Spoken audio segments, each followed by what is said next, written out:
J'ai vraiment pas envie d'attendre pour parler de cette équipe, donc je les présente au moment où je les reçois. Contrairement à ce qu'on pourrait penser, Iron Factory semble ne pas vouloir sortir la Brest Force dans l'ordre.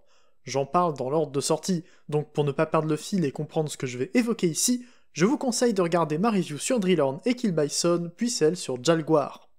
Iron Factory a commencé en sortant leur numéro 70, qui était Drillhorn, pour remonter au 69 avec Kill Bison, puis le 68 avec Jalguar. Donc ça aurait été logique d'avoir le 67 ensuite, pour garder l'ordre des numéros, mais non. Ils ont sorti le 65 juste après le 68, et il s'agit de Léozac. Plutôt que faire les bras et finir avec le torse pour bien le terminer, ils décident de sortir les bras en dernier. Bref, Léozac est le chef de la Brest Force dans Victory. Il tire beaucoup d'inspiration de Starscream en étant le second de Deathsaurus qui rêve de prendre sa place comme chef des Decepticons. Sauf que Léozac est nettement plus intelligent et attendra d'être en mesure de détrôner Deathsaurus pour se risquer à l'affronter. De son côté, Deathsaurus ne s'inquiète pas du tout de Léozac, ce qui lui permet de le garder sous ses ordres sans se soucier d'une menace qui n'en est pas une. Léozac est accompagné de Leon Brest, son petit animal qui se transforme en torse et en arme et qui implique que Deathsaurus a dû se contenter d'un tigre comme Brestmaster. La boîte de Léozac a un format identique aux trois autres, avec un avion à l'avant un peu trop transparent qui laisse apparaître la silhouette de Laokaiser en dessous. Comme les autres, elle montre la couleur principale du robot sur le côté, ce que je trouve superbe et qui rend l'exposition des boîtes encore plus intéressante à mes yeux. Mis à part ça, il n'y a rien à dire sur l'emballage, qui reste très bien rempli comme d'habitude. Parce que Léozac a beau ne pas venir avec une jambe entière, il reste bien fourni, même si c'est peut-être moins impressionnant que les autres. C'est sans doute juste l'habitude, mais je m'attendais à plus que ça. En plus de l'avion, on a bien sûr les 3 modes de Lion Brest, comme pour tous les Brestmasters, en plus de paires de mains standards. Ici, aucune main spéciale comme les éventails de Jalguar ou les doigts d'honneur des 2 jambes. En plus des mains fermées de base, Léozac ne vient qu'avec des mains ouvertes, des poings pour tenir les armes, et les mains de combat, droites comme sur Jalguar. C'est vraiment dommage, puisqu'il aurait bénéficié d'un index tendu pour guider la Brest Force sur le champ de bataille. Je trouve juste que ça aurait été pas mal pour le chef. Comme toujours, il vient avec son nunchaku électromagnétique, pareil que tous les autres, sauf qu'il est tordu. Sur mon exemplaire, un défaut de fabrication rend le manche tordu, ce qui est assez ironique quand on sait que son nom mentionne sa lance. Parlant de son nom, Marbas est encore le nom d'un démon, qui prend l'apparence d'un lion selon le même ouvrage que d'habitude pour cette équipe. Donc pour Iron Factory, cette figurine est officiellement la lance de Marbas, ce qui fait de Drillhorn le seul pour le moment à ne pas porter le nom d'une arme manuelle. Et puisqu'il est associé à sa lance, il s'agit de son arme principale. Léozac vient avec 2 lames alternatives qui transforment son nunchaku en une lance un peu plus stylisée, qu'il pourrait garder telle quelle pour sortir du lot. Ensuite, il vient avec pas mal de pièces pour Laokaiser. Il a l'ensemble des tiges et d'axes comme les 2 autres, qui commencent à être super longs quand on les met tous ensemble, mais aussi 2 pièces spéciales qui seront là pour l'une des armes du mode combiné. Tout sera modulable, mais on a quand même 2 configurations officielles pour rendre le tout plus cohérent. Et les 2 plus grandes pièces pour les armes sont des sortes de disques dont on verra l'utilité lors de la review de Laokaiser, mais qu'on peut déjà commenter un peu. Elles bougent sur le même principe que les armes de Pro Animated et sa version Legacy, dont j'ai parlé avec Chromia récemment, sauf qu'ici ça marche bien mieux. Les 6 pièces tournent autour du centre en même temps, ce qui est très satisfaisant à faire. Je m'empêche de combiner les robots pour le moment, mais je me suis permis d'essayer au moins un disque avec le manche articulé, pour voir ce qu'on pouvait faire avec ça et un combiner, en l'occurrence Devastator de New Age. Et ça promet, donc j'en aurai des choses à faire avec Laokaiser une fois qu'il sera complété. Les 2 dernières pièces de la boîte sont l'extérieur du buste, qui rajoutera un peu de détails sur le torse en plus de sécuriser Léozac en place, et la tête qui sera installée sur le robot plutôt qu'être attachée au reste du squelette. C'est une bonne chose pour avoir un peu plus d'intégration des membres dans Laokaiser. C'est bien la partie la moins articulée de tout ce qu'on a vu pour le moment, mais ça donne quand même super bien, donc ça me va. Léozac se transforme en un F-14 un peu modifié pour coller au style Iron Factory, notamment avec ce cockpit nettement plus acéré. Bien sûr, c'est un avion un peu épais puisqu'il doit cacher un robot qui n'utilise aucune de ses pièces, mais je trouve que c'est pas trop mal. Au moins, il cache un peu ses bras grâce à des étapes de transformation bien trouvées qui les compriment le plus possible en dessous. Ses couleurs sont magnifiques avec du jaune transparent, du blanc et ce vert turquoise propre au personnage. L'avion a de super formes et même des trains d'atterrissage rétractables, ce qui me plaît beaucoup.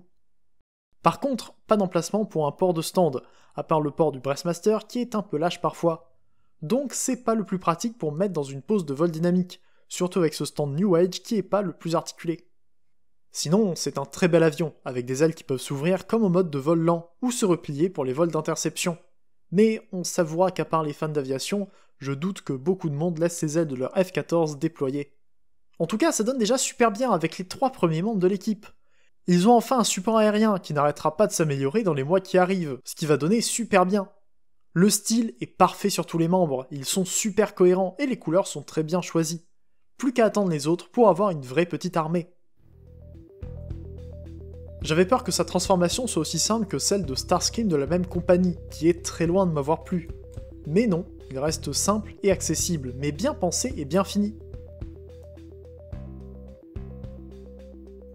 Il n'y a pas grand chose à faire à part remonter les bras et les étendre, sortir la tête en ouvrant le dos et étendre les jambes. Mais l'extension des jambes est un peu complexe, puisqu'il faut ouvrir les réacteurs et rentrer la partie supérieure pour maintenir les genoux. J'aime beaucoup cette étape qui tient les jambes et qui évite que la glissière parte toute seule.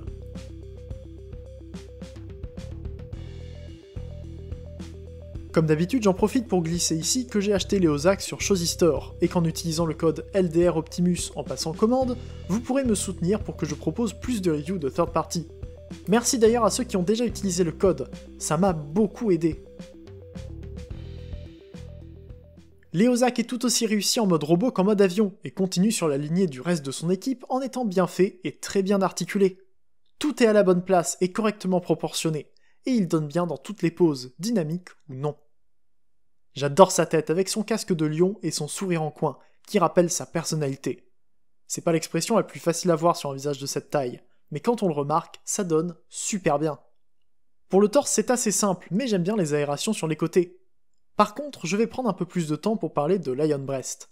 Ils auraient pu réutiliser des pièces de Jaguar Breast, mais Ion Factory a décidé d'en faire un mold entièrement nouveau, qu'il rend plus haut que les autres. C'est le dernier quadrupède de l'équipe, et je trouve qu'il a une certaine présence malgré sa petite taille qui rend super bien. Il est pas trop mal en mode arme, mais bien sûr, l'arme incluse est plus propre. C'est pareil pour le torse, mais je trouve que ça se vaut presque. Bien sûr, le torse dédié est plus fin et colle mieux au corps, mais l'Ion Breast donne quand même vraiment pas mal ici. Concernant les jambes, j'ai rien à dire, à part que les détails ronds des genoux viennent bien du jouet et du modèle d'animation. Ils servent pour le mode combiné, mais ils sont surtout là pour coller au design de l'Eozak. C'est littéralement la seule chose que je peux reprocher au mode robot, puisque le nez de l'avion est mieux rangé ici que sur l'original, où il était à l'envers. Je trouve que c'est plus joli comme ça, et on verra dans la dernière vidéo de la série que ça sera encore mieux sur le torse. En tout cas, l'Eozak est super en main, et il donne vraiment bien en photo. J'ai pris les photos pour la review au moment où je l'ai déballé, pour ne pas perdre de temps, et non seulement il était super intuitif, peut-être à cause de mon habitude avec cette marque, mais surtout, j'ai bien passé 1 heure à jouer avec le robot avant de le transformer. C'est pas pour dire que le mode avion est superflu, puisqu'on a vu qu'il était bien fait avec une transformation détaillée pour y arriver. C'est juste que le robot est déjà une super figurine articulée. Il a absolument tout ce qu'on a d'habitude sur la Breast Force, mais avec des jupes extérieures en plus et des pieds qui peuvent pivoter entièrement vers l'avant, en plus de pouvoir se plier pour des poses de marche super fluides. Je me suis peut-être plein des mains et la lance n'a pas grand chose de spécial contrairement aux autres armes uniques de l'équipe, mais ça le rend pas mauvais pour autant. L'Eozak est bien fait, ses couleurs sont tout aussi réussies dans ce mode, et c'est une joie à manipuler, sauf pour un seul point. Le seul défaut que je pourrais mentionner sur lui dans ce mode, c'est que les ailes sont trop proches du corps, et les bras tapent facilement dedans. C'est un gros défaut quand on veut le garder un peu statique mais avec un aspect vivant, on peut pas ramener les coudes vers l'arrière, et c'est vraiment dommage. Donc comme toujours, si je devais le recommander, ça aurait été sans aucune hésitation s'il n'y avait eu que lui et tous ses accessoires dans la boîte. Mais avec les pièces du mode combiné, ça fait quand même une bonne partie de l'ensemble qui n'est pas utile si vous n'avez pas envie de compléter le Kaiser.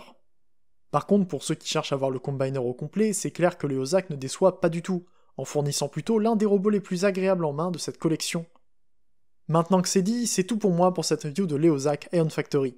Comme les 3 autres pour le moment, je suis très content de pouvoir l'exposer sur mon étagère. C'est une équipe qui rend super bien pour le moment, et qui sera parfaite une fois complétée. Les 3 derniers devraient arriver assez vite, donc vous entendrez encore parler d'eux dans les mois qui viennent. Merci à vous d'être restés jusque là, j'attends vos retours en commentaire. Comme d'habitude, je vous attends sur l'Arche sur Discord pour discuter autour de cette figurine et de la franchise en général. On se retrouve bientôt pour une prochaine vidéo, c'était Ider, fin de jour, fin de soirée, salut.